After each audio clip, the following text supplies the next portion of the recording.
आज हम बात करने वाले हैं the Lord of the rings series के तीसरे फिल्म के बारे में, जिसका नाम है the hobbit the battle of five आर्मीज। अब तक हमने देखा था कि बॉनी एराबोर पहुंच चुके थे, यानी कि अपने घर, और वहां पहुंचने के बाद ना चाहते हुए भी उन्होंने ड्रैगन को भड़का दिया और अब ड्रैगन तबाही के इरादे से लेकवुड पहुंच चुका है और उसके आने की आहट सारे लेक वासियों को मिल चुकी है। इसीलिए यहाँ पे हर तरफ अफरा तफरी और खौफ का माहौल है। तभी बार्ड की नजर पड़ती है उस ड्रैगन पे और उस ड्रैगन को देखते ही बार्ड एकदम बौखला सा जाता है और वो चिल्लाने लगता है और सबको कहता है कि मुझे यहाँ से बाहर निकालो, क्योंकि बार्ड को पता है कि सिर्फ वही है जो ड्रैगन को मार सकता है। लेकिन यहाँ पे बार्ड की सुनने वाला कोई भी नहीं है। सब लोग अपनी जान बचा करके यहाँ से भाग रहे हैं, क्योंकि अब ड्रैगन ने अपने मुंह से आग बरसाना शुरू कर दिया है। और इन सारी चीजों को देखते ही बार्ड और भी ज्यादा परेशान हो जाता है और अब वो यहाँ से कैसे भी बाहर निकलना चाहता है। तभी उसकी नजर पड़ती है यहाँ के मास्टर पे, जो अपना सारा खजाना लेकर के यहाँ से भाग रहा है। तभी बार्ड एक रस्सी फेंकता है मास्टर की तरफ और उसके गले में एक फंदा लगा करके यहाँ से बाहर निकल जाता है। और अब बार्ड पहुंचता है उस जगह पे जहाँ से उसके पिता ने ड्रैगन पे वार किया था और बार्ड भी यहाँ पे ड्रैगन पे अंधाधुंध तीर चलाने लगता है। लेकिन बार्ड के साधारण तीर इस ड्रैगन पे कोई काम नहीं करने वाले। तभी हम टोरियल और बोनो को देखते हैं, जो कि बार्ड के बच्चों को लेकर के यहाँ से बाहर निकल रहे हैं। और अब बार्ड के बेटे की नजर पड़ती है अपने पिता पे और वो अपने पिता को जैसे ही तीर चलाते हुए देखता है, उसे याद आता है कि उसके पिता ने उसे एक तीर दिया था संभाल के रखने के लिए, क्योंकि वही तीर ड्रैगन का खात्मा कर सकता है। इसीलिए बार्ड का बेटा उस तीर को लेकर के अपने पिता की तरफ आगे बढ़ता है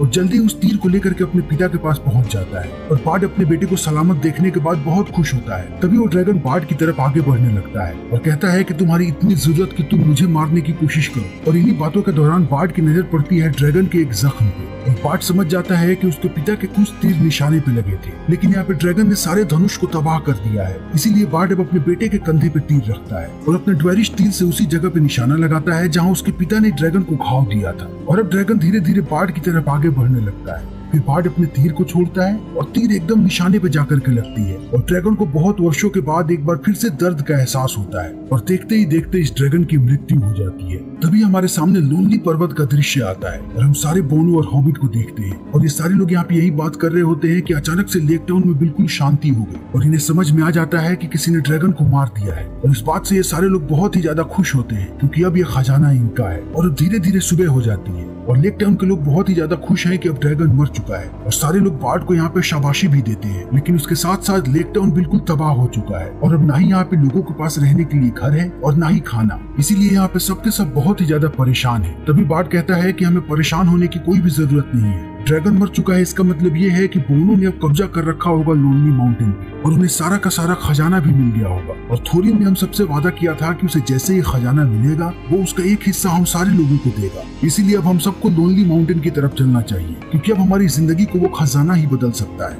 और ये सारे लोग एराबोर की तरफ जाने के लिए तैयार हो जाते हैं। तभी हम किली, फिली और तीसरे बोने को देखते हैं, जो कि लोनली माउंटेन पहुंच चुके हैं और वो अपने सारे भाइयों से मिलने के बाद बहुत ही ज्यादा खुश है। लेकिन यहाँ पे थोरिन बहुत ही ज्यादा परेशान है, क्योंकि उसने पूरा का पूरा खजाना छान मारा है, लेकिन उसे कहीं भी आर्किन स्टोन नहीं मिला। इसीलिए वो धीरे धीरे अजीब होते जा रहा है। और थोरिन में भी उसके दादा थ्रोर की झलकियां नजर आ रही हैं, क्योंकि थ्रोर भी खजाने की लालच में पागल सा होते जा रहा था। इसीलिए थोरिन बिल्बो से पूछता है कि क्या तुम्हें पता है कि आर्किन स्टोन कहाँ है? और बिल्बो कहता है कि नहीं, मुझे बिल्कुल नहीं पता। तब थोरिन और भी ज्यादा गुस्सा होने लगता है और कहता है कि जरूर मेरे समूह में से ही किसी ने आर्किन स्टोन को चुराया है और चाहे कुछ भी हो जाए मैं आर्किन स्टोन को ढूंढ कर रखूंगा और जिसने उसे चुराया है मैं उसे बहुत ही कड़ी से कड़ी सजा दूंगा। और थोरिन की आंखों में यहाँ पे खून नजर आता है, क्योंकि वो अपने ही लोगों पे शक कर रहा है। वो अपने भतीजों पे शक कर रहा है जिन्होंने पूरी जिंदगी सिर्फ इसी के लिए लड़ाई की है। और यहाँ पे बिल्बो थोरिन को बहुत ज्यादा समझाने की कोशिश करता है और कहता है कि वो तुम्हारे अपने लोग हैं, उन पे शक मत करो। लेकिन थोरिन यहाँ पे किसी की भी नहीं सुनने वाला। और इस चीज को देखने के बाद बिल्बो थोड़ा डर भी जाता है, क्योंकि वो आर्किन स्टोन बिल्बो के पास है। तभी हम लेक टाउन के इंसानों को देखते हैं, जो कि लोनली पर्वत के बहुत ही नजदीक आ गए हैं और ये बात थोरिन को पता लग जाती है। और वो अपने सारे साथियों को कहता है कि यहाँ के सारे दरवाजे बंद कर दो, हम खजाने में से किसी को एक ढेला तक नहीं देने वाले। तब थोरिन के साथी उसे याद दिलाते हैं कि लेकिन तुमने लेक टाउन के लोगों से वादा किया था और अब तुम अपने वादे से मुकर रहे हो। लेकिन थोरिन अब बिल्कुल भी पहले जैसा नहीं है। इस खजाने का काला साया उसे अपने वश में करते जा रहा है। इसीलिए वो सबसे कहता है कि मुझे अपने वादे की बिल्कुल भी परवाह नहीं, चाहे मैंने कुछ भी कहा हो उस वक्त, लेकिन इस समय मैं किसी को एक ढेला तक नहीं दूंगा इस खजाने से। इसीलिए यहाँ पे चारों तरफ दीवार बनाओ और अगर जरूरत पड़ी तो हम सबसे लड़ेंगे। तभी हम थ्रेंडुइल को देखते हैं, जो अपनी सेना लेकर के लोनली माउंटेन की तरफ चला आ रहा है। तभी उसकी मुलाकात होती है बार्ड से और थ्रेंडुइल बार्ड से कहता है कि मुझे भी अपना हिस्सा लेना है उस खजाने से। और अब इंसान और एल्फ्स दोनों एक साथ आने लगते हैं लोनली माउंटेन की तरफ। और अब लोनली माउंटेन के द्वार पे एक बहुत बड़ी सेना खड़ी होती है। ये एल्फ्स की सेना होती है और इनके साथ इंसान भी होते हैं।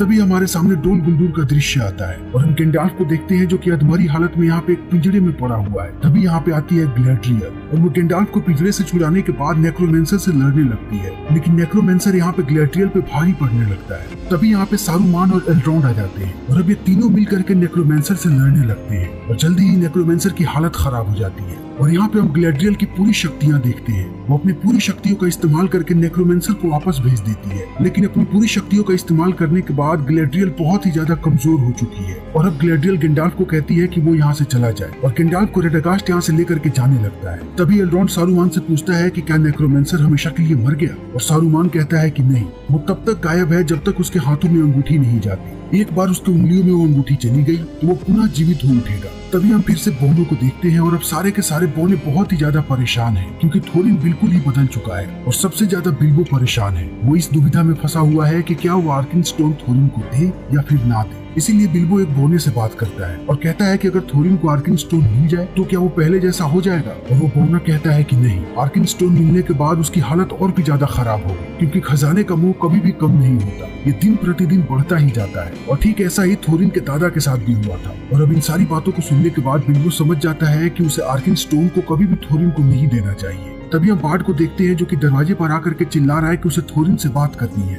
फिर थोरिन और बार्ड बात करने लगते हैं और बार्ड थोरिन को कहता है कि क्या तुम्हें अपना वादा याद नहीं, तुमने लेकटाउन वासियों से वादा किया था कि तुम उन्हें इस खजाने में से एक हिस्सा दोगे, तो अब तुम यहाँ के राजा बन चुके हो, तो एक राजा होने का कर्तव्य निभाओ और अपने वादे को पूरा करो। लेकिन थोरिन कहता है कि मैंने किसी से कोई भी वादा नहीं किया और इसीलिए मैं किसी को कुछ भी नहीं दूंगा, तुम सबके सब अभी मेरे द्वार से चले जाओ वरना मैं तुम सब पे हमला करूंगा। और बार्ड समझ जाता है कि थोरिन बिल्कुल बदल चुका है और अब उन्हें युद्ध करनी ही पड़ेगी, इसीलिए वो थोरिन से कहता है कि तब तुम युद्ध के लिए तैयार हो जाओ। अब एल्फ्स और इंसान दोनों मिल करके तुम्हारा सामना करेंगे। लेकिन इन सारी बातों का थोरिन पे कोई भी असर नहीं होता। तभी उसे सारे बोने और बिल्बो मिल करके समझाने लगते हैं कि तुम्हें अपना वादा पूरा करना चाहिए और हमें कभी भी इनसे युद्ध नहीं करनी चाहिए। लेकिन थोरिन किसी की भी बात सुनने को तैयार नहीं है और अब बिल्बो समझ जाता है कि यहाँ पे युद्ध होके रहेगा, इसीलिए युद्ध रोकने के लिए उसे ही कुछ करना पड़ेगा। इसीलिए बिल्बो रात में चुपके से यहाँ से निकल जाता है ताकि वो एल्फ्स और इंसानों से बात कर सके। तभी हम गैंडाल्फ को देखते हैं जो कि थ्रेंडुइल और बार्ड के पास पहुंच चुका है और वो इन दोनों को कहता है कि ये समय बोनो से लड़ने का नहीं है बल्कि अपनी सेना को तैयार करने का है, क्योंकि बहुत ही बड़ा युद्ध होने वाला है। ऑक्स की एक विशाल सेना इधर ही आ रही है और अगर हम सब ने मिलकर उन्हें नहीं हराया तो वो एक एक करके हमें हराएंगे और पूरी दुनिया पे अपना कब्जा कर लेंगे। और ये ऑक्स बहुत ही हिंसक है, कोई एक बिरादरी इनका सामना नहीं कर सकती और उन्हें कभी भी नहीं हरा सकती, इसीलिए हमें एकजुट होकर के इनका सामना करना पड़ेगा अगर हमें इनसे जीतना है। और इन सारी बातों को सुनने के बाद थ्रेंडुइल गैंडाल्फ से कहता है कि तुम चाहे जितनी भी कोशिश कर लो अपने बोने दोस्तों को बचाने की, लेकिन हम उनसे युद्ध करके रहेंगे। और ये दोनों बातें कर ही रहे होते हैं तभी यहाँ पे बिल्बो आ जाता है और बिल्बो को देखते ही थ्रेंडुइल कहता है कि क्या वो बोने डर गए जो उन्होंने तुम्हें मेरे पास भेजा है? और बिल्बो कहता है कि नहीं, यही तो उन बोनों की समस्या है कि वो कभी नहीं डरते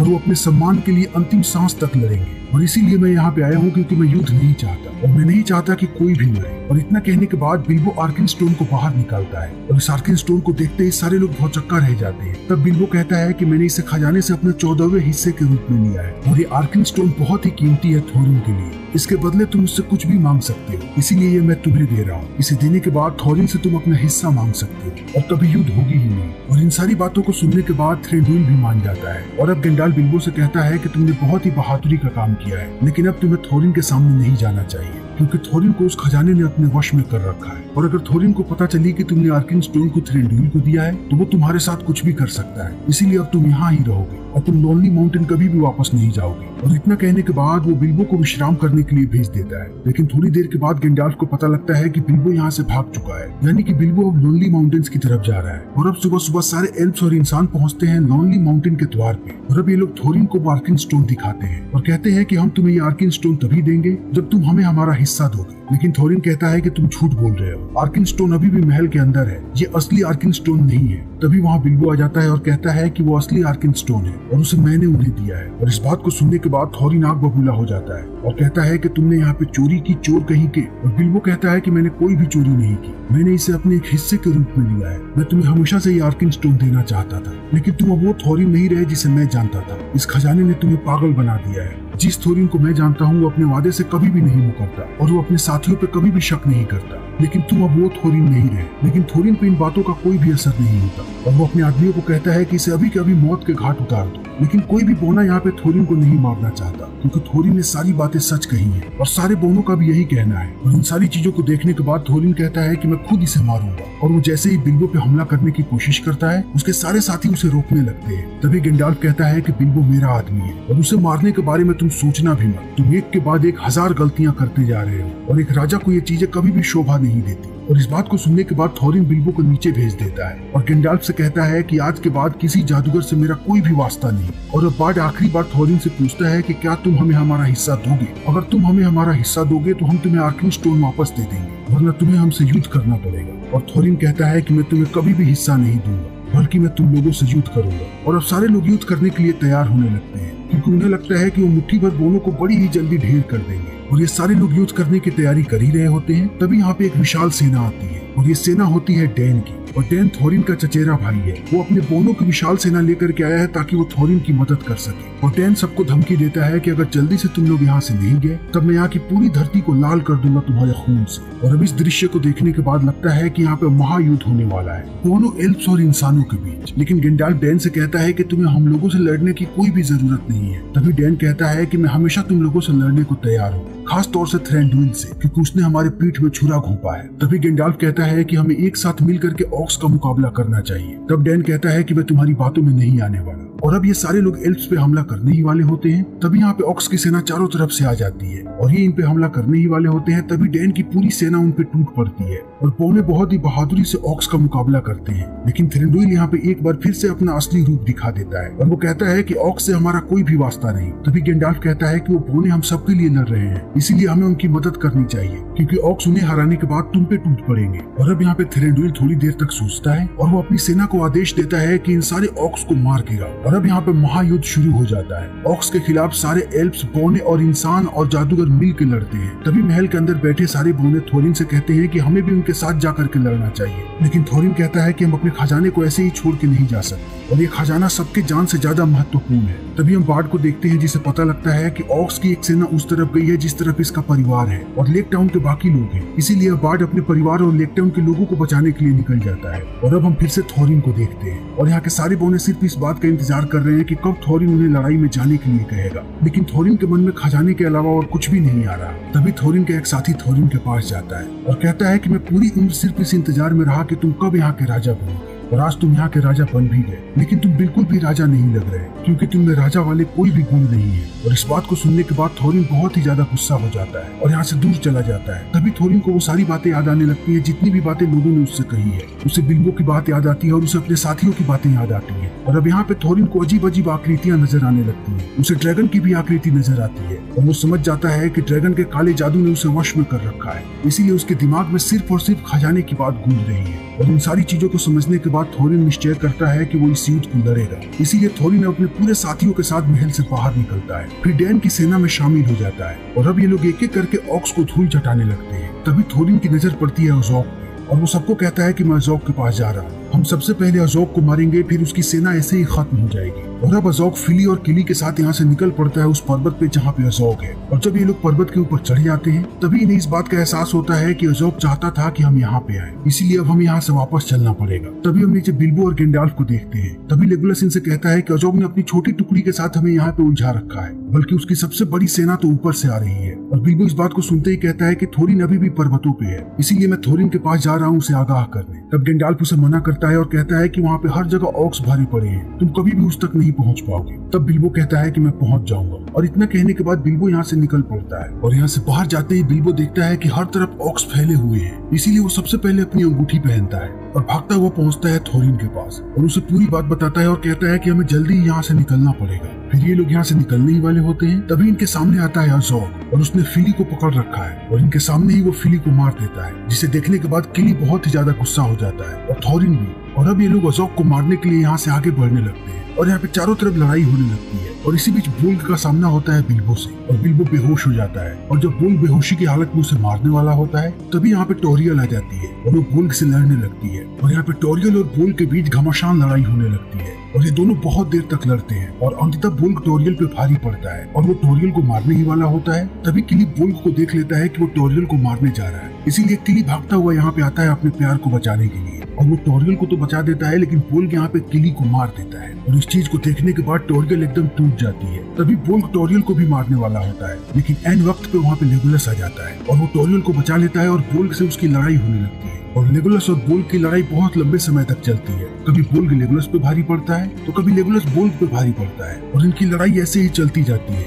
लेकिन अंततः लेगोलस बुल्क को मार देता है। और अब हमें थोरिन और अजोग की लड़ाई देखने को मिलती है। इन दोनों के बीच बहुत ही घमासान लड़ाई चलती है और इनकी लड़ाई को देख के ऐसा लगता है कि अजोग बार बार थोरिन पे भारी पड़ रहा है, लेकिन थोड़े वक्त के बाद हम देखते हैं कि थोरिन अजोग को घायल कर देता है और उसे बर्फीले चट्टान के नीचे दफन कर देता है और थोरिन को ऐसा लगता है कि उसने अजोग को मार दिया है। तभी अजोग चट्टान के नीचे से थोरिन पे वार करता है और उसे घायल कर देता है, लेकिन इस बार थोरिन अजोग को मार देता है, लेकिन थोरिन बहुत ही बुरी तरीके से घायल हो चुका है और अब थोरिन अपनी अंतिम सांसें ले रहा है। तभी उसके पास बिल्बो आता है और थोरिन बिल्बो से कहता है कि मैं हमेशा ही तुम्हारे बारे में गलत सोचता रहा हूँ, मुझे माफ कर दो, मैंने तुम्हें बहुत ही बुरा भला कहा, लेकिन फिर भी तुम मेरे साथ खड़े रहे और तुमने मेरी हमेशा मदद की एक सच्चे दोस्त की तरह और मुझे फक्र है कि तुम मेरे दोस्त हो। और यहाँ पे थोरिन एक बार फिर से बिल्बो से माफी मांगता है और थोरिन अपना दम तोड़ देता है और इस चीज को देखने के बाद बिल्बो बहुत ही ज्यादा भावुक होता है। तभी हम टोरियल को देखते हैं जिसके सामने किली मरा पड़ा है और टोरियल एकदम आंसुओं में डूबी हुई है, वो बहुत ही ज्यादा भावुक हो चुकी है और वो कहती है कि आखिर इसके मरने से मुझे इतना दर्द और इतना दुख क्यों हो रहा है। तभी वहाँ थ्रेंडुइल आता है और कहता है क्योंकि तुम्हारा प्यार सच्चा था। तभी यहाँ पे लेगोलस आता है और वो थ्रेंडुइल से कहता है कि अब वो यहाँ पे नहीं रह सकता, वो यहाँ से कहीं दूर जाना चाहता है। तब उसे थ्रेंडुइल कहता है कि तुम्हें उत्तर की तरफ जाना चाहिए,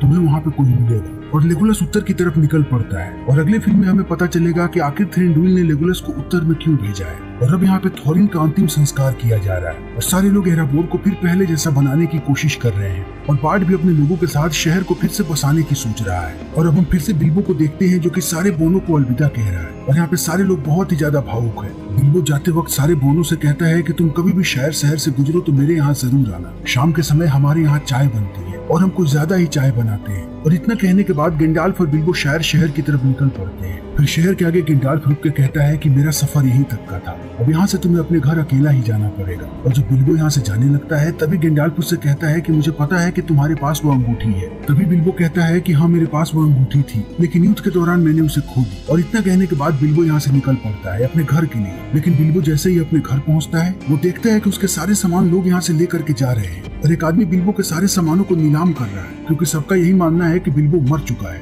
लेकिन बिल्बो कहता है कि मैं अभी भी जिंदा हूँ। तभी सारे लोग कहते हैं कि तुम किसी दस्तावेज को दिखाओ जिससे इस बात की पुष्टि हो सके कि तुम ही बिल्बो बैगिंस हो। फिर बिल्बो एक दस्तावेज दिखाता है और अपने घर के अंदर चला जाता है और घर के अंदर जाते ही वो अपनी जेब से उसी अंगूठी को निकालता है, यानी कि उसके पास अभी भी वो अंगूठी है। और अब कहानी फिर से वर्तमान समय में आ जाती है और हम बिल्बो बैगिंस को देखते हैं जो कि अब बहुत ही बूढ़ा हो चुका है, वो 111 साल का हो चुका है और वो इस कहानी को अपने भतीजे फ्रोडो के लिए लिख रहा था और अंततः उसने इस कहानी को खत्म कर दिया और वो इस बात को लेकर के बहुत ही खुश है। तभी उसके घर का दरवाजा बजता है और जब बिल्बो दरवाजे पे जाता है तो वो गेंडाल्फ को देखता है और गेंडाल्फ को देखने के बाद वो बहुत ही ज्यादा खुश होता है और ये फिल्म यहीं पे खत्म हो जाती है। लेकिन ये कहानी यहीं पे खत्म नहीं होती, इस सीरीज में हमें और भी 3 फिल्में देखने को मिलती है जिनको हम जल्दी ही अपने चैनल पे एक्सप्लेन करेंगे। तो हमारी आज की ये वीडियो यहीं पे खत्म होती है। उम्मीद है कि आपको हमारी ये वीडियो पसंद आई होगी। अगर आपको हमारी ये वीडियो पसंद आई हो तो इसे लाइक करें, शेयर करें और चैनल को सब्सक्राइब करें। Thank you.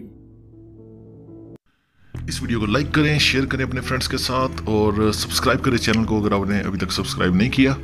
और नेक्स्ट वीडियो में आप लोगों से मिलते हैं किसी ब्लॉकबस्टर मूवी का या सीजन का रिव्यू और एक्सप्लेनेशन लेके। तब तक के लिए अपना ख्याल रखें, अपने से जुड़े लोगों का ख्याल रखें। अल्लाह हाफिज।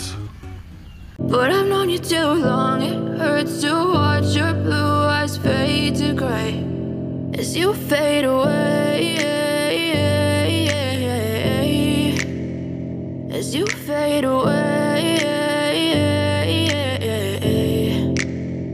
Yeah, I'm about to fade away, cause every time I wake up I feel like it's Monday. Something's going wrong with all the chemicals up in my brain. All of a sudden I don't look at anything the same way. Gotta build up of my thoughts sitting in an ashtray. I'm sorry that I'm so inconvenient, okay. Just let me be me and I'll stay out of your way.